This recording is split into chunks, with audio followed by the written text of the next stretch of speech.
low-life scum. Anniston, Alabama, a small town in the northeastern part of the state that sprang up in the 1880s as a quote-unquote model city for the Industrial Revolution. Fast forward 100-some-odd years to 1929, and the trajectory of that model city came to include the manufacturing of the industrial coolant PCBs, polychlorinated biophenols. Someone else can correct me on that. In fact, you may have heard of the company that was making them, Monsanto. Yeah, along with Agent Orange and Roundup, Monsanto produced pretty much all of the 1.25 billion pounds of PCBs sold in the US. And much like Agent Orange and Roundup, PCBs have been linked to everything from cancer to autoimmune disorders to the mass die-off of fish and wildlife in contaminated areas.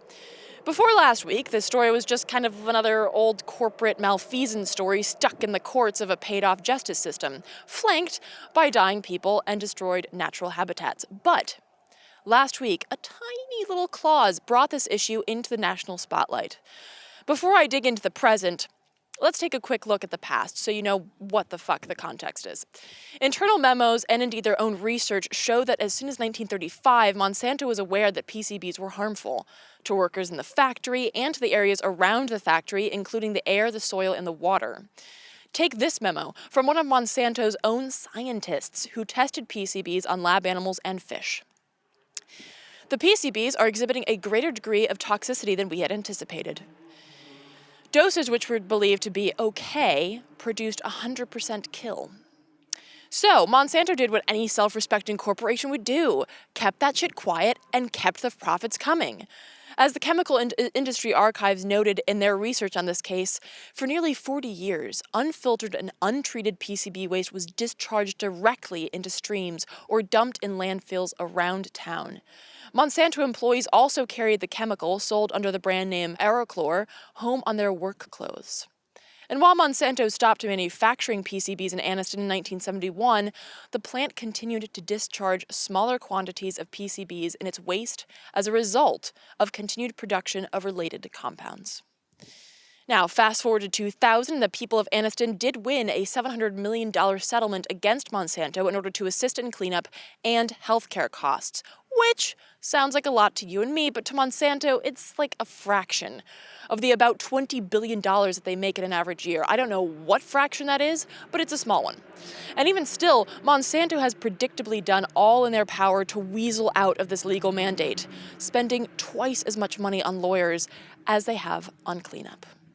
And this is just the case of Anniston. As the New York Times pointed out, yes, sometimes they do report well. As the New York Times reported last week, Monsanto is currently facing lawsuits from many different directions for many millions of dollars. And here is why Anniston's 40-year battle is suddenly a current news story.